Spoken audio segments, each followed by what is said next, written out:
We just wanted to keep you busy. That's what my parents said, laughing lightly, like it was a harmless joke, after I finally realized the truth. But I'm getting ahead of myself. It started 3 months earlier, right after I moved back home. I had just left a draining job and planned to take a short break. Not to be lazy, just to breathe, reset, and figure out my next move. I had savings. I had plans. I had options. My parents hated that. The very first week, my mom slid a notebook across the dining table. "I made a list for you," she said sweetly. It was full. Pages and pages. Errands. Cleaning tasks. Sorting old files. Helping my dad organize paperwork that hadn't been touched in years. Managing calls. Fixing things that weren't broken. At first, I thought, okay, fair. I'm staying here. So I did everything. Then the tasks multiplied. If I finished early, more appeared. If I asked why something needed to be redone, I was told I had an attitude. If I tried to work on my laptop, my mom would say, "Since you're free, can you just help with one thing?" That one thing became hours. Every day. For 3 months. I wasn't allowed to rest without comments. "Oh, must be nice to have no responsibilities. At least we're teaching you discipline. You should be grateful, we're keeping you productive." What hurt most wasn't the work. It was the control.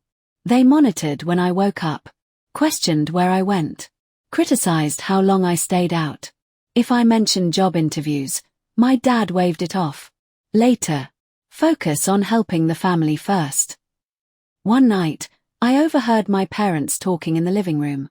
"She's calmer when she's busy," my mom said. "Yeah," my dad replied. "Otherwise she gets ideas." Ideas. Like independence.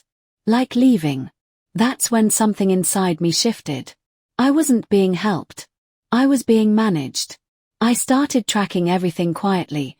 Hours worked, tasks completed, responsibilities taken over from both of them. I realized I was basically running their household operations. For free. Meanwhile, my savings were shrinking. I had no time for interviews. No energy left at the end of the day. That wasn't an accident. They weren't keeping me busy. They were keeping me stuck. The breaking point came on a Sunday afternoon.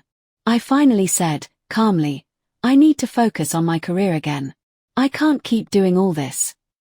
My mom smiled. That smile, the one that never reached her eyes. "Oh honey," she said, "we just wanted to keep you busy." My dad nodded. "You're better this way." That's when I realized something terrifying. They liked me tired. They liked me dependent. They liked me too exhausted to leave. And that's when I started planning my exit, without telling anyone. Because if I stayed any longer, I wasn't just losing time. I was losing myself. After that conversation, I stopped arguing. That probably confused them the most. I nodded. I smiled. I said okay to every task. I became agreeable. Too agreeable. My mom noticed first. "You're being so mature lately," she said one morning, watching me scrub the kitchen counter for the 3rd time that week. I smiled back. Just trying to help. But behind that smile, I was doing something they never expected. I was preparing. I started waking up earlier, not to work more, but to work on myself. Before anyone else was up, I updated my resume. Applied for jobs. Took interviews quietly from my phone, sitting in my car 2 streets away. I used my lunch errands to visit banks. Returned organizing papers that were actually copies of my own documents. Saved every spare cent. I also stopped over-delivering. I did tasks exactly as asked, no extra, no anticipation. When something wasn't done, I calmly said, "That wasn't on the list." My parents didn't like that. My dad started hovering. My mom began checking my work. "You missed a spot. You're folding wrong." This could have been faster. I let them talk. Because the more they nitpicked, the more they revealed how much they depended on me. One evening, my mom snapped. "You've changed," she said. "You used to try harder." I looked at her and said gently, "I'm just busy." Her own words. That shut her up. 2 weeks later, I got the email. A job offer. Better pay than my last role. Remote. Flexible hours. I didn't celebrate. I didn't tell anyone. Instead, I waited. I watched how often my parents relied on me. How the house fell behind when I wasn't around. How stressed they became when I forgot one task. Then came the perfect moment. It was a family dinner. Relatives visiting. My parents wanted everything perfect. My mom handed me a long list, whispering, "Do this all before guests arrive." I looked at the list. Then I calmly said, "I won't be doing that." Silence. My dad laughed awkwardly. "What?" "I start my new job tomorrow," I said. "I'm moving out tonight." My mom's face dropped.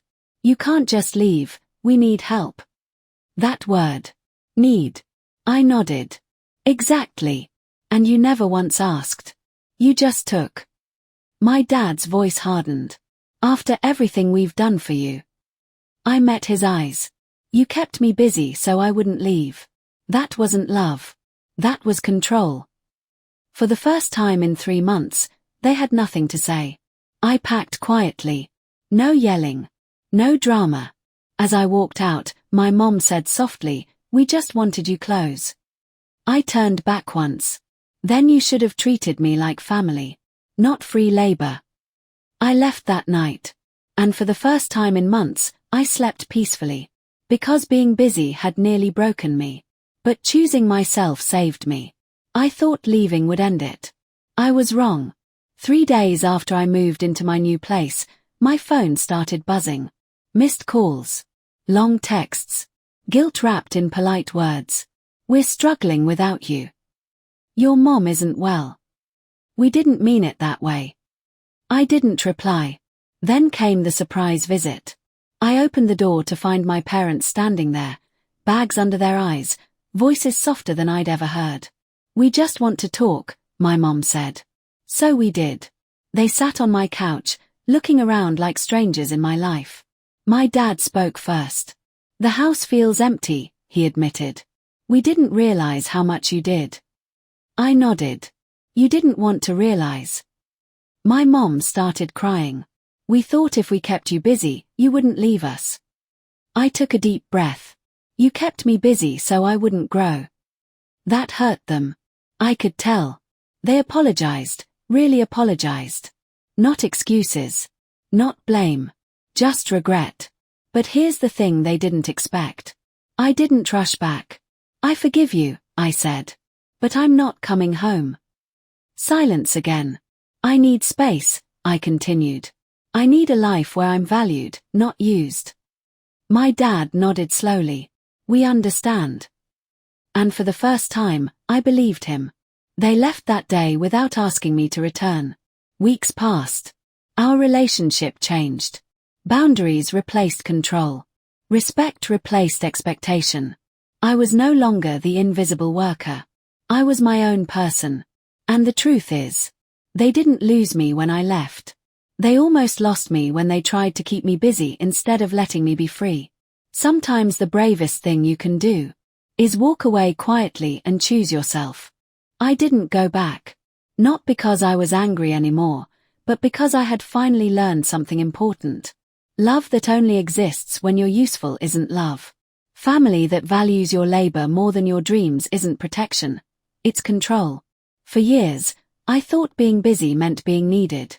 I thought exhaustion was the price of belonging. I ignored how small I felt, how invisible my needs became, how every thank you came with another demand attached to it. Walking away wasn't dramatic. There was no shouting, no slammed doors. Just one quiet decision that changed everything. In the weeks that followed, I rebuilt my life slowly. I learned how peaceful mornings could be when no one was waiting to assign me tasks. I learned that rest wasn't laziness. That choosing myself wasn't selfish. My parents still reach out sometimes. The messages are different now. Careful. Polite. Respectful. They ask how I'm doing. They ask before requesting anything. And that tells me everything. We talk, but on my terms. I help, but only when I choose to. For the first time, I'm not living to be useful. I'm living to be whole. If you're reading this and feeling guilty for wanting more, if you're tired of being the one who always carries everything, if you've been told that staying busy is the same as being loved, let me tell you something I wish someone had told me sooner. You don't owe your exhaustion to anyone. You don't have to earn your place by disappearing. And you are allowed to walk away from anything that slowly erases you. Sometimes, growth looks like distance. Sometimes, healing looks like silence. And sometimes, choosing yourself is the loudest message you'll ever send, without saying a single word. I didn't leave to punish them. I left to save myself. And that decision, it gave me the life they never planned for me, but the one I finally deserve.